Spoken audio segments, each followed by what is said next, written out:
Namaste and welcome back to Waking Up with Mindful Serenity. And again, we're going to answer questions from the jar in a 10-minute time frame, or we're going to do our best to answer those questions from the jar. And I will reach in and grab a question. Two of them here. I am going to get my a little timer set up here. And I'm going to take a deep breath and exhale any bits of ego away. So the question it's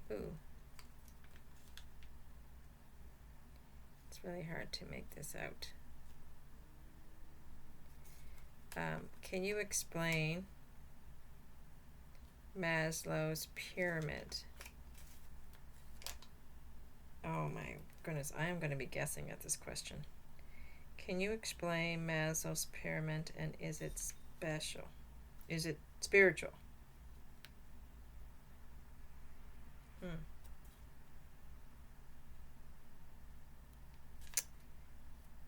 Okay. I think Maslow's pyramid, first of all, Abraham Maslow was a humanist psychologist, social psychologist, and he was concerned about how humanity functioned and what the basic needs of the human being was and how that relates to how we progress and evolve through our lifetimes with one another. I think it was 1943 when the pyramid was first created. And since then, it's been, redone and redone and redone and redone. And I think it was a man by the name of Charles McDermott, I could be incorrect here, that kind of took all of Maslow's book and actually put it into the pyramid form, all his work, and put it into the pyramid form. But Maslow came up with these 5 things that were needed for human development.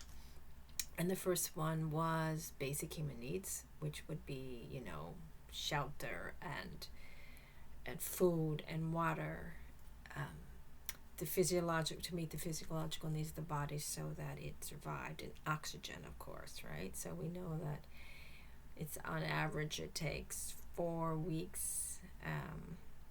Is it 4 weeks? 2 weeks for the body to die without food. 2 days for the body to die without water, and 2 minutes, which of course it's been extended. People have gone without oxygen for several minutes before dying, but it says 2 minutes before the body dies without oxygen. So those 3 basic things are needed for our human survival. On the next layer of the pyramid, we have safety and security. So we need safety, and that's of course where the shelter will probably come in, but it would also come in. We need to be able to protect ourselves from predators.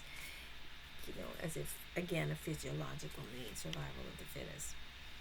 Then from there, we have love and belonging. We need to belong. Now, love and belonging we need the love of a mother as infants to feed us and keep us going. We've seen babies failing to thrive if they do not get that love and attention, are not held, not picked up. So we need that love and nurturing.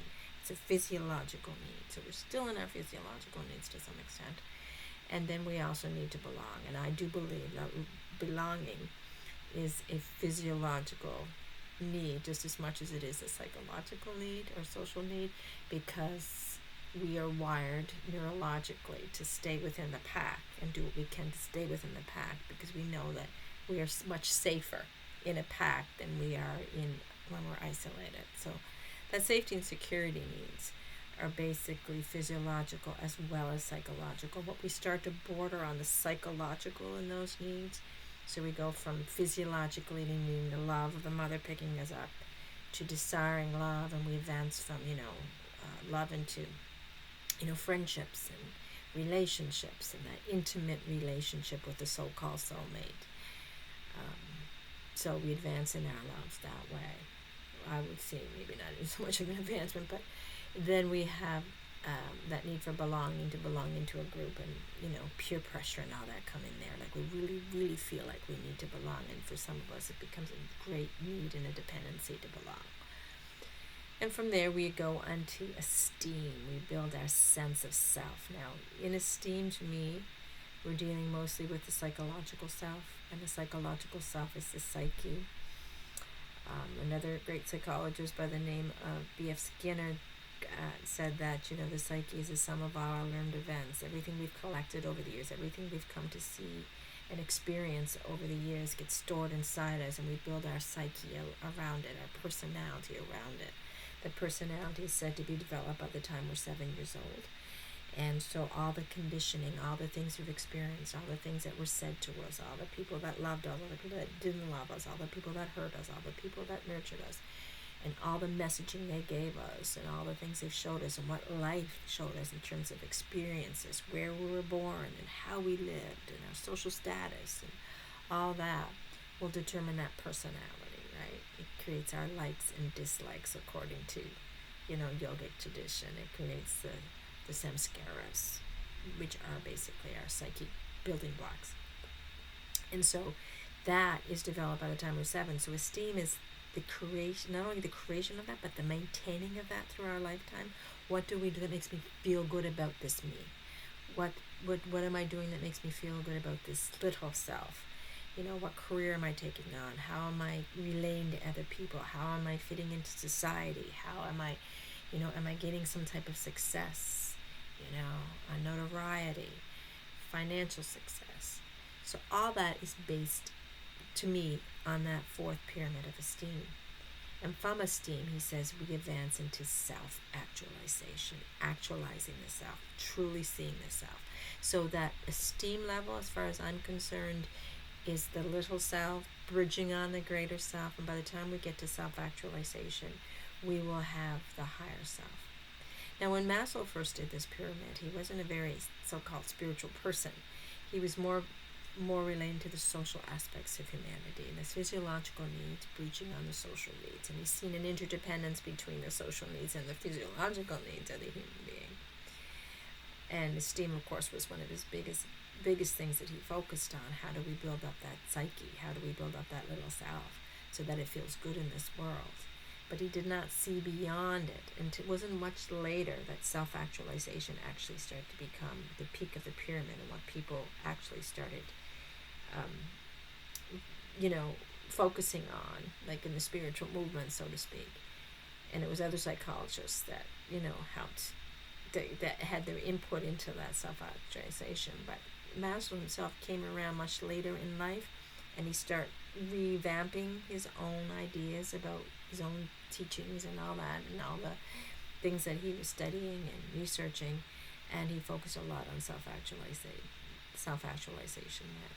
So went beyond the ego to the true self. And so I look at self-actualization when I see the tip of the pyramid as self-realization, the true yogic mission to realize who you truly are and to realize that you are yoga. You are that oneness with everything, not all these separate little entities that needed the physiological needs met. It needed the security and safety needs met, needed the love and belonging needs met, and needed the esteem needs met. So to me, it's just instead of going from the bottom to the top, I could see how humanity would benefit from going from the top to the bottom. To recognize that the really important things are the spiritual needs, the self-actualization needs. And then they'll say, well, hey, the body's not going to survive without all these things. We have to realize we're not the body. The social being is not going to survive without love and belonging. We're not the social being. The psyche's not going to survive without esteem. We're not our psyches. We are true. We are that which is observing and experiencing life through this human body, through this personality that we created and called the psyche that needs esteem. So it's like a lot. It's a psychological. His Maslow's pyramid is a psychological way of looking at what the human needs, and when we get more advanced and get able to get beyond our identification with the body and the psyche or the personality, we kind of go from the top down instead of from the bottom layers up. Of course, all needs need to be met. The body, we have to take care of the body, and the body's needs have to be met. Yeah, sure. Personality does serve some purpose, in society, and we have to fix that to some degree. But the true thing we have to realize is that top of the pyramid, self-actualization. That is where we should be putting our energy. Thank you so much for joining me. Namaste.